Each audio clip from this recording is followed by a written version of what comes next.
Are you ready for the afternoon? Yeah. Okay. So our guest here for the keynote conversation is a friend, but also one of the great icons of media and entertainment of the last generation. She's one of the creators of MTV, which was very popular in the beginning of the cable industry, but has shepherded and was CEO of the MTV channels group, including Comedy Central, Nickelodeon, Nick at Night. A lot of the great television shows and television icons that you've ever known were born out of the collaboration that Judy helped lead over at MTV Networks and then later Viacom. She's since left, did a startup called Astronauts Wanted, which was a new age digital studio. Yes. Which has since sold to Embassy Row. You're on the advisory board of Group 9, which includes things. Did you ever see those Now This short videos on social media where they go really fast? And so that includes that. The Dodo, which is all about animals on social media. You guys know that? Now has a TV show on Animal Planet. But also Jash, which was a comedy studio and a YouTube channel and is now being turned into a studio unto itself, and Seeker and Thrill List.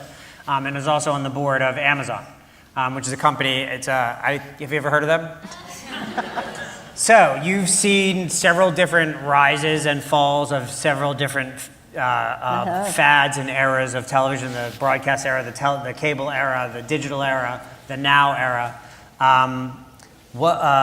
First of all, what is it about you that has enabled you to survive throughout all of those twists and turns in this industry? Well, let's see. I think I'm a contrarian. I generally respond to people telling me that something can't happen, which was pretty much the case all along the way. And by that I mean it was when MTV was being born, cable television was new, hard to believe. Everybody in broadcast and everybody in media was like, that's never going to work.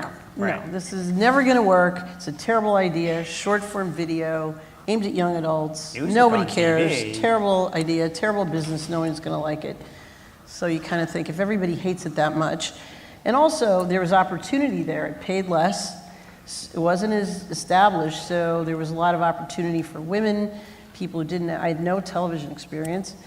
So How old were you at this time? I was 25, I think. And that was 26? kind of the general age of everybody who was given this task to create a television network from the ground up, right? Yep. I wanted to write about music. I didn't really want to be on television. I was on my way to that when this I knew somebody who knew somebody, and we'll get to that part of it as to how you figure out where to go with your life.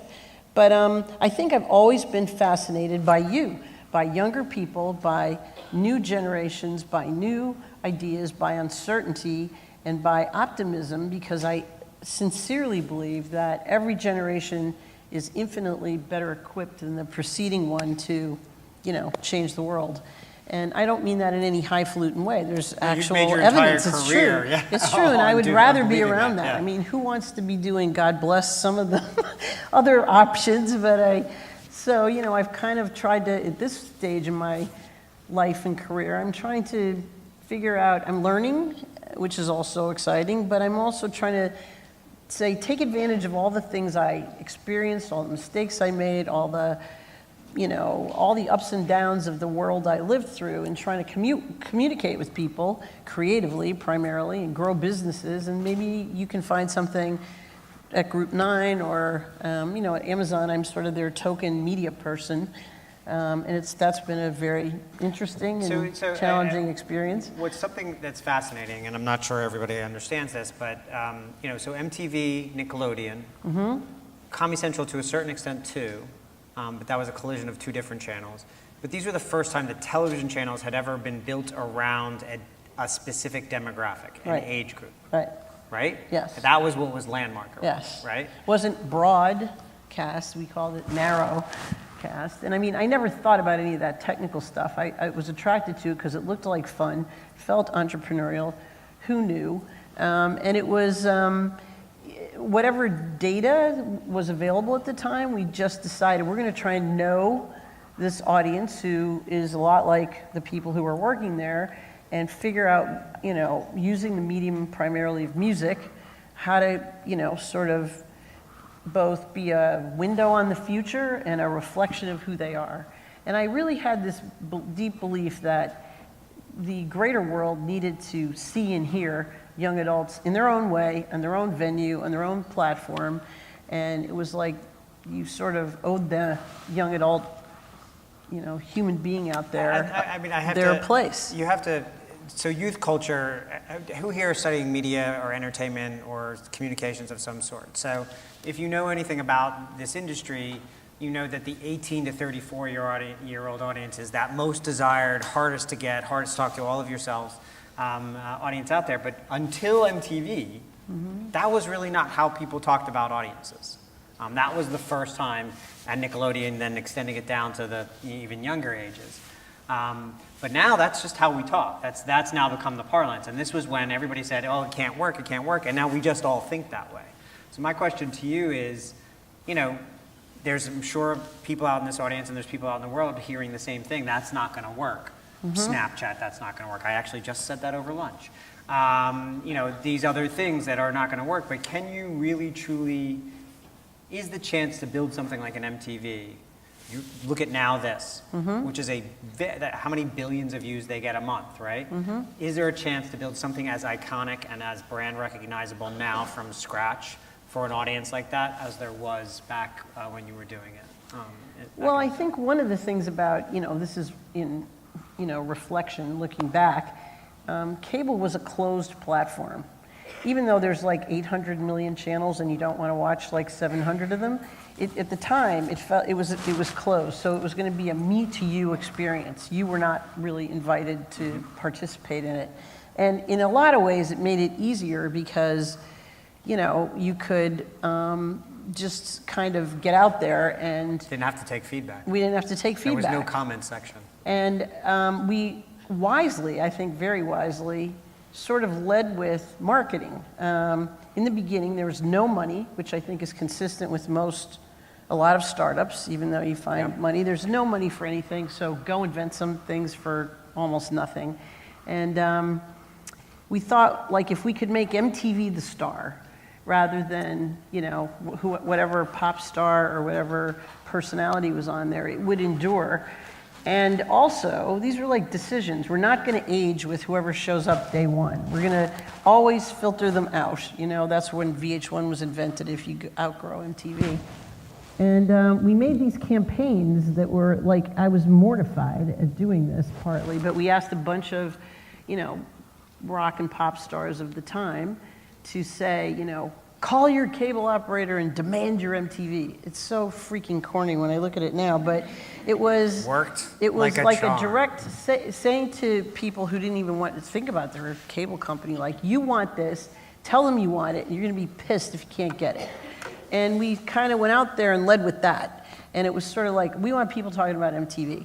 And at the same time, there was a whole generation, there was a lot of things happening. I think sometimes greater culture enables things to happen. In the early 80s in New York City, there was like this explosion in art. There was like, Keith Haring and Jean-Michel Basquiat and all these incredible people downtown.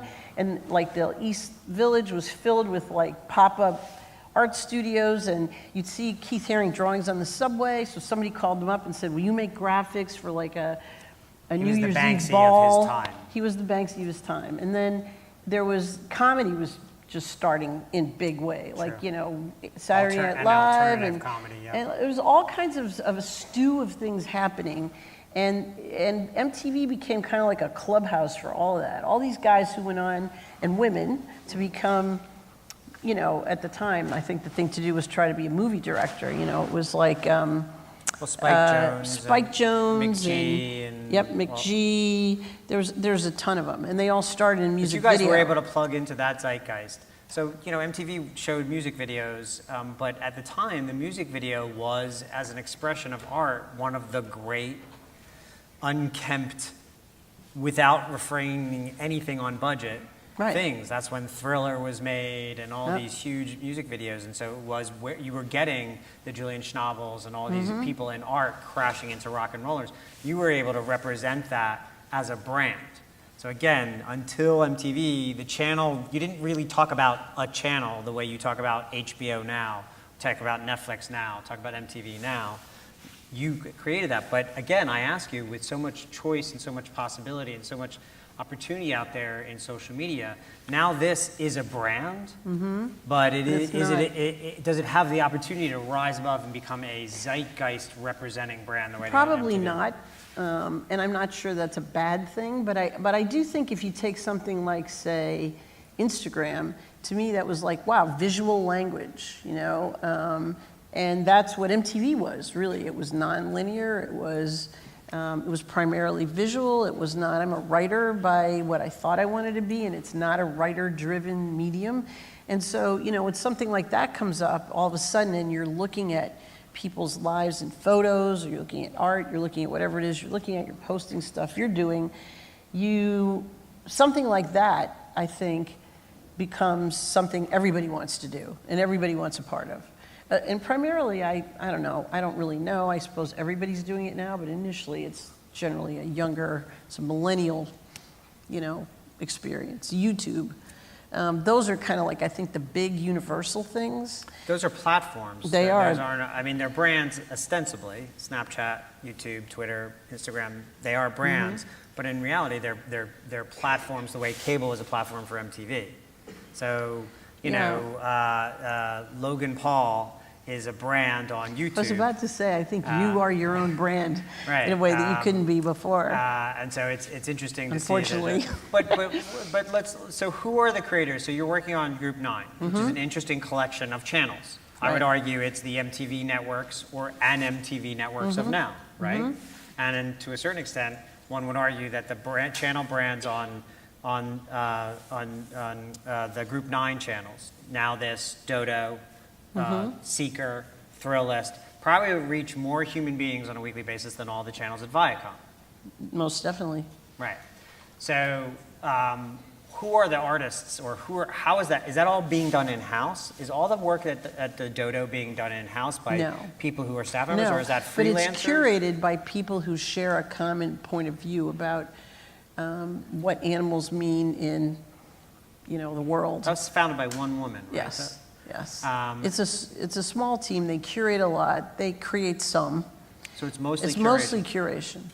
And I would say Now This is kind of citizen journalism. I mean, you know, Vice does it, but Now This, to me, makes it more, it's slightly more optimistic, and it's more that's all personal. Produced. That is somewhat produced. That's produced. A lot of that is in-house. It's a small team, but they are just constantly. How many people work at Now This? I don't know, 50? And are they here in the city, or are they? Yes. And how many video views does Now This get on a month? And ballpark, I'm not going to hold you to this. You know, I really couldn't even. But it's hundreds of millions, yes, right? it's like 1 billion on Facebook or something. It depends a lot about where you are in the platform hierarchy too, you know? So that's 50 people. They produce how many pieces of video a month? Lots. Dozens and dozens. Dozens and dozens and dozens. They get hundreds of billion of views on Facebook. What's the business proposition there? Well, I think the business proposition at the moment seems to be, you know, is there a way to turn that into IP creation that's going to matter on some other platforms? You know, like can they take, they've got something called Through Our Eyes, which is very captivating. You know, it's like a young woman who came from Mexico, is working at Now This, and has started talking to friends in Venezuela and other places on their phone. They were using their phone to show her, you know, what it would look like if you were walking around Venezuela, not at network. The series is all shot on iPhone, like FaceTime to FaceTime, all recorded that way? Yep, and so HBO called them and said, we love this. You know, and she had the right reaction, which is, why would I want to be on HBO? You know, I mean, my audience is not on HBO. The people who care about this is not on HBO. Do you have any idea what her audience is on an ongoing basis? No, I don't Sizable, really. but... Oh, yeah, very sizable. And she's only done about 4 of them. Syria, Venezuela, Puerto Rico. And it's all shot on an iPhone. Yep. And people, you know, are saying to her, how is, you know, Eduardo doing? Because you know, there's a real dialogue. The audience is asking for certain characters to come back, and this is all nonfiction. This is not scripted, right? No, it's not scripted. And each of your social media publishing brands at Group 9 are basically doing kind of similar things in which that they're publishing on other platforms, Facebook, Snapchat, Instagram, Twitter, whatever, monetizing it to a certain extent. To a certain extent. But primarily this is an intellectual property. This is the second time we've used this phrase today. Intellectual property generation machine. It is. So the Dodo, for instance, loads everybody, you know, the love and fascination with animals worldwide cuts across ages, political views, whatever.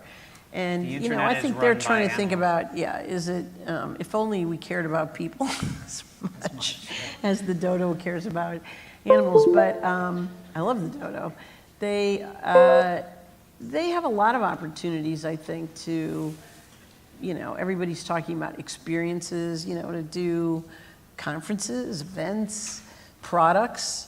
They can do specials, you know, Yeah, on NBC. They can do it whatever is it a is. brand. Yeah, it's It a is brand now. It's a brand now. And as close as anybody comes to owning brand on the animals on the internet, the Dodo I think probably they comes. do, yeah. So being a market leader, Being first with some, well, it's They not were like they were early. first with animals, but they were early, and they have a point of view about it that's they were different the than, first let me to just have a put real a. organizing principle Yes, around yeah, animals. yeah. And crucially, I think the other thing, and I think this is really important to take away, now this, Dodo, Seeker, primarily, although not exclusively Thrill List, these are all social media publishers. All of them. And so these are no one's you're not going to their app, you're not going to their website, they're using other people's platforms. Yes, they're going where you are. Right. And showing you what they have. And that's a big movement in the industry, at least from a publishing standpoint, is I'm relying on other people's platforms to put out material. It's a good place to understand where the jobs are coming, but also where investment is going. You know, so if you have an idea for a show, a short form, or something like that. So what do you think? What do you think it will matter? So you have Group 9. So on one hand, you have Group 9, which is a social media publisher primarily. Their business model is growing, but it's really predicated on long-term success in short form on social, turning that into other platforms and then merchandising that up, right?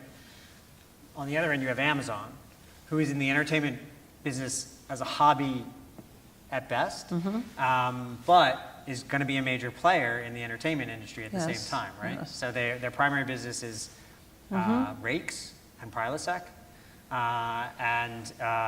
and batteries diapers. and diapers. But they also own Zappos and Whole Foods. They would say their primary business is customer. Whatever you want, however I can make True. your life easy, whatever you like. That goes back to the Bezos. And they talk manifesto. frequently about a flywheel. How does one of these things fuel another one of these things? So the goal there is to be as big a part of life, of the customer's life as possible. Yes, And television is a big part of that. yes. Why do you think that is? Media is a part of that. Let's see, why do I think that's a part Do of you it? think a company like that can be successful in the TV biz? Well, I think there are some things that you can be really inherently great at, and some other things you have to work at to understand. You know, they're a very innovative culture and company. They are always looking for the next thing. They enjoy, you know, which I find common in. It was common at MTV. It's common at Group 9. Try, put something up, do it. Doesn't Iterate, work. yeah. Try it again. Really fast cycle of like, bring me an idea, bring me an idea. Their fear is establishment, like it doesn't feel like day But one it's not anymore. fear of failure. No fear of failure. Welcoming failure. That, in fact, that would Please fail. Would you consider that a unifying factor of the successful companies that you work Yes, with? 100%. And when it goes away, I think things stagnate. When you become risk adverse, you're like, you lose the game, you lose the race, you lose the will to, you know, win. try again Yeah, and to right. win. So, yeah. So I feel that there. And I think, you know, media is just such a pervasive part of people's lives, and they're not a social, you know, platform, but they believe there's a place for them. And, you know, one of the other things I thought was interesting, one of the things I think you sort of worry about too is like, is everything going to accrue to these giant companies? Are we going to be living in an era of it's just Facebook owns everything, Google owns everything, Amazon owns everything, and Apple owns everything. And that's a concern because they can. Or they, I think, have to maintain their own entrepreneurial spirit when they're because going eventually, that. I think that winds up happening. There's always this great fear that 3 or 4 companies are going to own all the media voice, right? Yeah, there was in, The cable era. yeah. And then eventually what happens is those companies become complacent yeah. and someone eats their So lunch, like yeah. Netflix is doing to all the traditional media companies now. Everybody, yeah. Yeah. Someone said, described the Netflix reception area as like the airport to me. It's the airport of entertainment. Yeah, so, And what's fascinating is they have this huge wall, and if you happen to be lucky enough to work on one of their big shows and you go there for a meeting, they have the ability to change the whole wall to that brand while you're there. And then the second you leave, they change it to Orange is the New Black. But to going back to the Amazon kind of question, they have one end of the business which is really kind of boring, which is the channels business. So you can subscribe to Starz and HBO and all these other little SVODs and other channels on their platform. And that's actually doing quite well for them. yes, they would say X amount of people, they're broad, really like that. Yeah. You want that. And if we can get it on one Fire Stick, Which is the even goal. better. Yeah, and it serves as its own new age bundle to a certain extent because yes, I'm not getting a discount, but it comes in one bill, right, so it's Easy. less to cancel. yeah. Harder to cancel. But then on the other end, they just spent $250 billion buying the rights or whatever it was to Lord of the Rings. before they've shot a frame of anything, right? And they're buying all this IP and building a studio in Hollywood. And they want to be producers of content, and they want to have, Oscar, and they just won the Emmy Award for Best Comedy. They won an Oscar the first They year won out. an Oscar the first year Manchester out. by the Sea. But entertainment in that soft form is a lot different than running a channels business, Yes. and a lot touchier-feelier and talent-based, and they've already They're learning seen- that. Do you see a technology like company feeling their way around that human touch stuff? Well, I don't want to be too stereotypical about it, but I think it is a different skill set. One day when I saw really lights go on in the room, I would often talk about how you have to treat talent. And, they were having some problems, and they addressed them, and they fired the guy who was running the studio, and it was in the beginning of the Me Too movement. And I said, actually, and I'm not suggesting you use this for any other reason, you probably don't even realize how many female creators you have given an opportunity to. You have, Jill Soloway with Transparent, and Tig Notaro, and Hannah Gadsby. No, they don't have Hannah Gadsby. You have, Phoebe Waller-Bridges and Sharon Horgan. You've done all. It's sort of like they didn't even realize it. So they need marketers and talent people. But another guy on the board who's like a scientist and runs the Cornell, science media thing over on Roosevelt Island, he said, if you want to have the best scientists, you have to think of them as talent.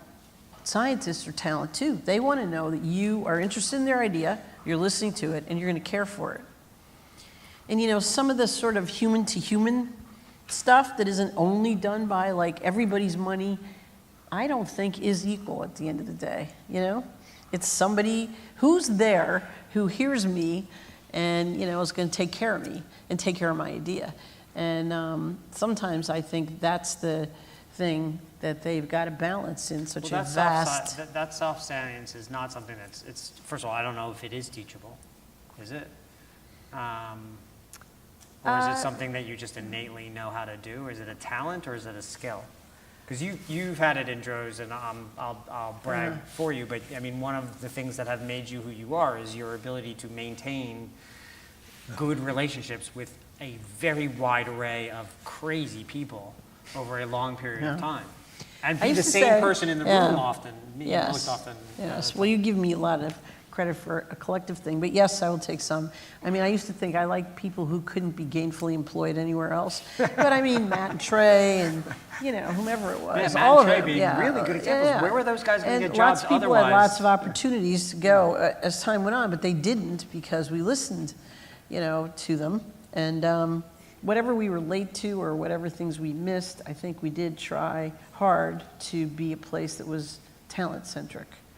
And I still think today that's important, no matter who you are and what you're doing. Being talent-centric, especially Yeah. in this business, yeah. Because that's all that matters. At the end of the day, I mean, whether you believe content or distribution is king, if there's nothing to watch, the pipes don't really matter all that Yeah. much, and there's nothing to watch without the talent, so.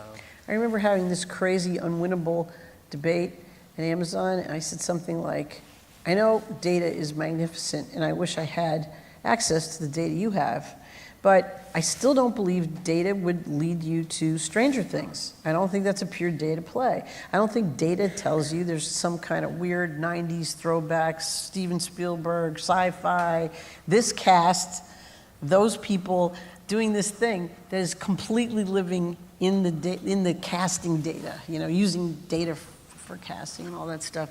I lost that argument completely. I'm Well, like, somebody knows how to read a zeitgeist, somebody knows how to say that script instead of this. Even if it didn't work, somebody had the sense to read that. Take a chance on the, who are they, the brothers? I forget their names. The Duffer Brothers? Duffer Brothers, yeah, right? something, Is that yeah. what they're called? Yeah, I mean, I think that's data, that we have so much access to data. Group 9 probably has more access to data than Yes. they know what to do with. And it's helped them shape their, so they A/B test every little show that they put out, right? And I mean little because it's short, right? And so that data can be instructive Yes. on how to make things, but it is not the end-all and be-all of everything. It just makes you be educated about your gut. It's a great tool, but it's not the only one. Do you see a lot of, in your work, especially with startups and young companies that are kind of bridging the gap between entertainment and technology, do you see perhaps an addiction or an over-reliance on data versus intuition or creativity Well, or the thing talent? about data, and I think we see this now in politics and everywhere else, you can pretty much use it to make any argument you want to make, right? There's a lot of different ways Research to can say interpret whatever it. you want it to. Yeah. And so That's it's, Robert Meyer. it's incredible. It's fantastic. It's essential. It is, you need to understand, who's there on the other side of whatever it is you're trying to do, or but again, I don't think it's the only human skill to bring to the Speaking of which, enterprise. is there, so I tend to, maybe it's because I'm getting old, but I tend to see a lot of similarities between the birthdays of the cable industry and what's happening with the shifting kind of ecosystem. The companies moving into control and people and trying new things and social media publishing. But if the skill sets necessary to make a successful career in the industry changed appreciably, or are there universal truths then that are as true now? Is there something you want to graduate from college with that gives you a competitive advantage out there in the marketplace? Well, I do think this is a time of great uncertainty. I mean, I know these sound like, which is an opportunity and is exciting. It excites me.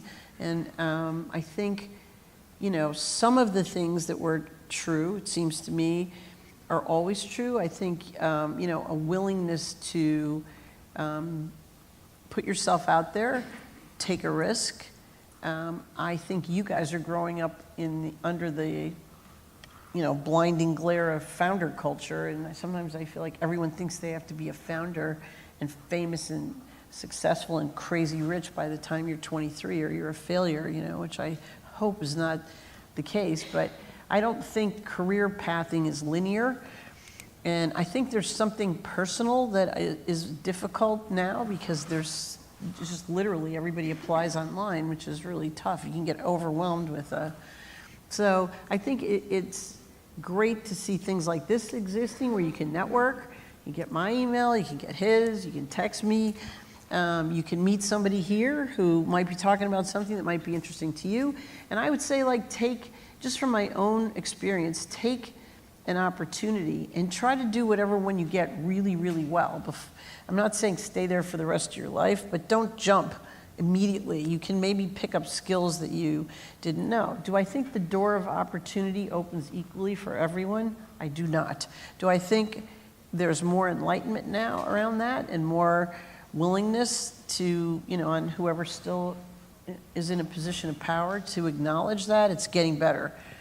But I think you really do need to find people look for opportunities, spend time looking around to see what might be interesting to you, but also have an open mind. I mean, it's easy for me to say. I'm from Scranton, Pennsylvania. I come from a long line of social workers and teachers. I mean, I don't know how the hell this happened, except I wanted to be a writer and I wanted to be around open-minded people, and I thought they were all here. And multiple decades later, I still think that. But I got myself here. Doors didn't open for women, but I had some other things going for me, I guess. And I made I had perseverance in my mind because my mother drilled it into me. It's an underrated verse. Keep trying, don't be deterred. You can do it, you can get there. And it is easy to say that from looking back on a life. It's easy to say that to be say white it. and middle class. It's easy to say Yes. that. But at the same time, I wasn't middle class, but I was white. Okay. I am white. And neither was I. But it is also a uniform factor. It is, for sure. If there are two people sure. and they have all the same backgrounds and all the same talents and all the same interests. Completely. I mean, MTV does not have a good history with this. Say again? Really. MTV doesn't have a good history with this either. Yeah. It took a long time to make that right. Make that right. We became friends basically kind of by happenstance, but you seem to collect people. There are people that interest you. You choose the boards to be on based on the humans that you're going to be interacting with in those places.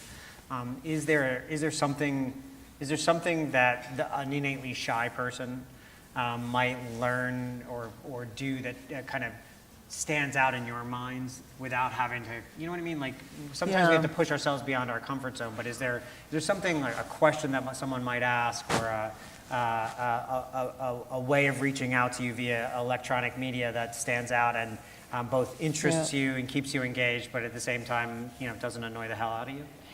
Well, I think we were talking, I sort of bum rushed one of the lunch tables with you. And I was listening to a group of you talking, and I was thinking about this. I do think that, I remember when I first heard the phrase leaning in, I was thinking, I'm all for sisterhood, but man, I've been watching people lean in so long, so far, they're practically falling over the table. And if there isn't somebody on the other side who's gotten there ready to open a door, it's difficult. But that said, I was also cognizant of the fact that I grew up in a culture certainly at MTV and Comedy Central, where if you were an introvert, God help you. I mean, a great guy once came in and quit because he said, I can't take it here. Everybody talks constantly. There's music playing all the time. They have opinions based on nothing. They're sharing it all the time, and they think I'm just like a lump because I don't say anything. And, it's like you have to do culture tuning all the time. But I found the things I noticed, to cut to the chase here, I know there's a lot of talk about do you study, when you're somebody like me, when I have some privilege that I can impart to somebody else, do you look at their social media to see who they are? Well, I don't do that. I know people do that, but I like people who can present their skills to you first, or their interests, like if you send a resume, it's just a list of stuff. It's really hard to get a feel for who you are. It's almost like the college essay matters as much as I think it should matter more than the SATs. Yeah, so I mean, I've noticed people have started to write like, I'm really good at blah, blah, blah. I like doing this. I'm interested in that. That helps me a lot, and you stand out, when you do that. Yeah, the class I teach at NYU, the assignment last week was write 25 words that is your elevator pitch. Yeah.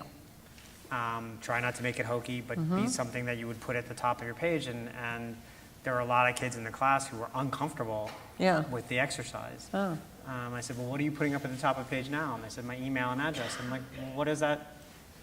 That says nothing about you. Yeah. So I agree. I think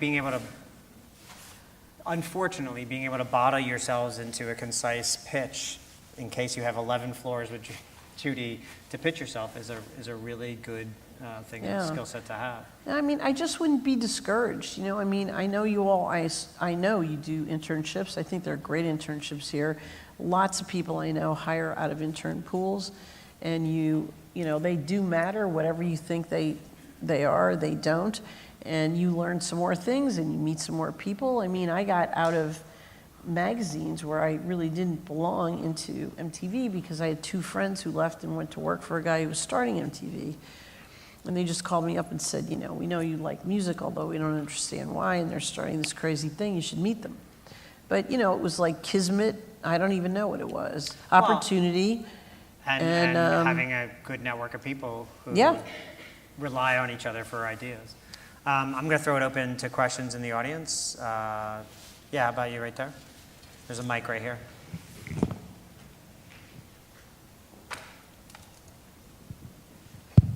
Hello. Hi. Hi. Hi. So I work for a small software company, and I work in the People and Experience Department, otherwise known as HR. And I just wanted to get your opinion and feel on what are some of the training initiatives that you bring to your companies as far as looking at diversity, looking at bias, even especially now in the news with sexual harassment? Well, let's say it's very much in the conversation, at least. You read and hear about a lot of things like radical transparency, and I'm sure you know more about the current trends than I do. I mean, I think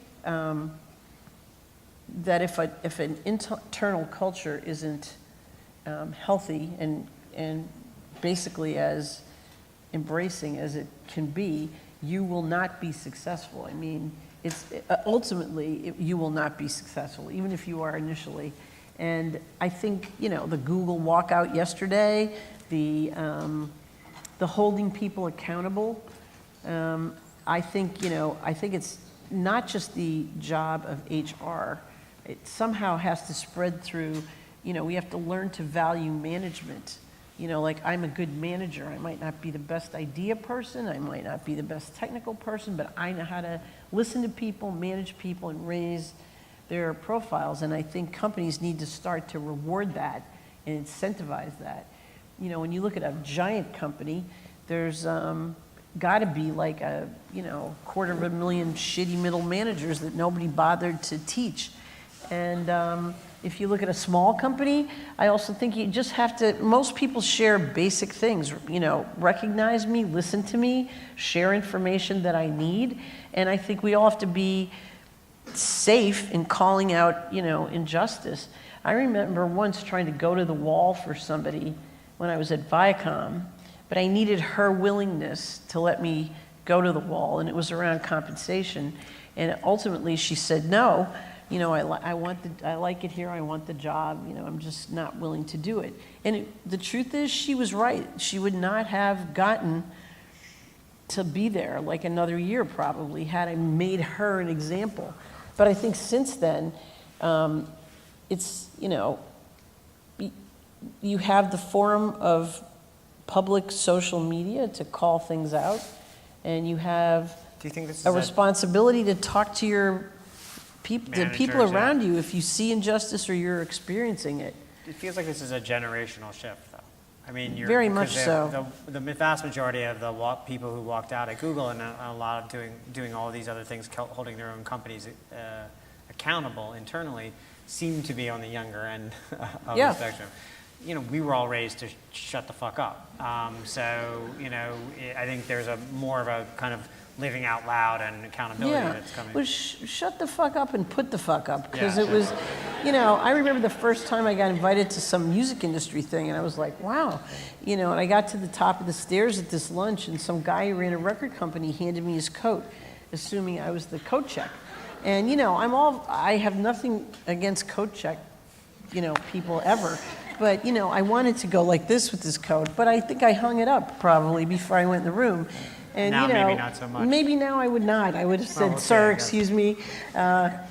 So, I mean, trends, I'm sure I'm very cognizant of this. I've been working with Group 9, and they made a change in their HR and trying to make it more of a thing that everybody has to own. Amazon did too. And let's, spend time on this. Let's talk about the things that are hard to talk about.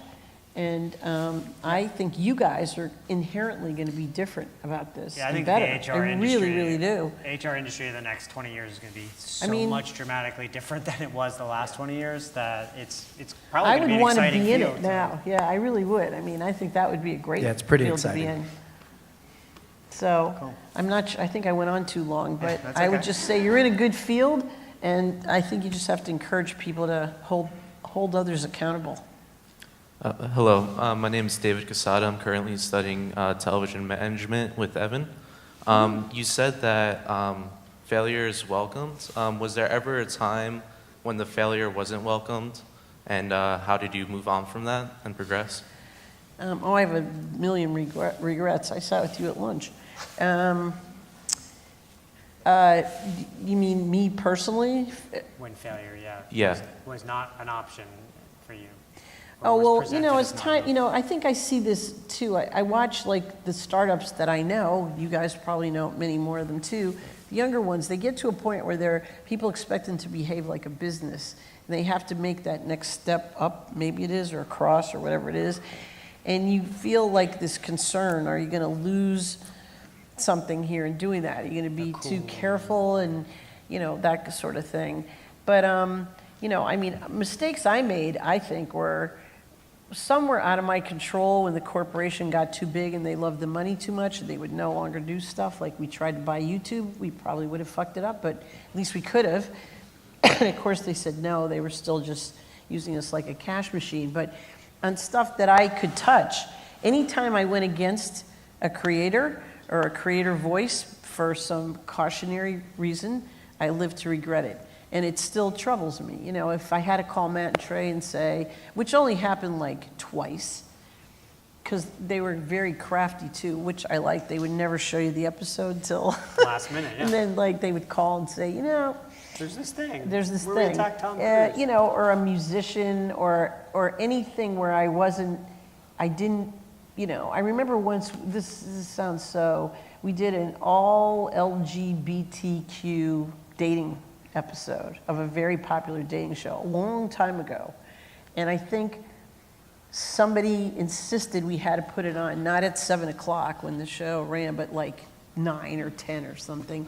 And we did. It still fucking bothers me. It drives me crazy. So I invented Logo, which was a channel dedicated to that, which didn't really pick up as much steam as I hoped, but it was kind of like... Hey, RuPaul Drag Race came Yeah, from yeah, there, it did. and, It did. So, I think when you get a authority, you got to be bold and make those mistakes. What I've noticed at Amazon that I admire, and I think you can see, is that, there's a caution in it, back to the HR thing.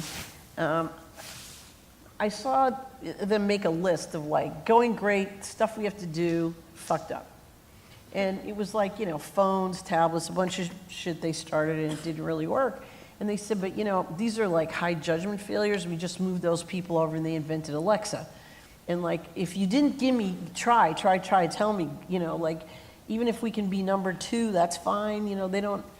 So they definitely, it's almost like an imperative. You have to come in with something new and they will give you the resources to try it.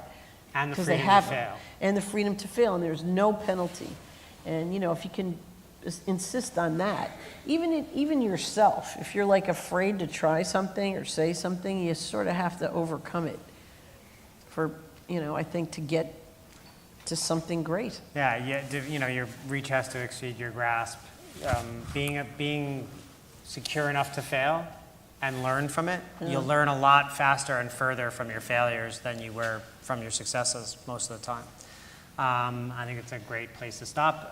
Thank you so much. Thank you so much. Thank you all, and I wish you Thanks, everybody. go out and do all the great things that you're doing. And vote. Yeah, vote.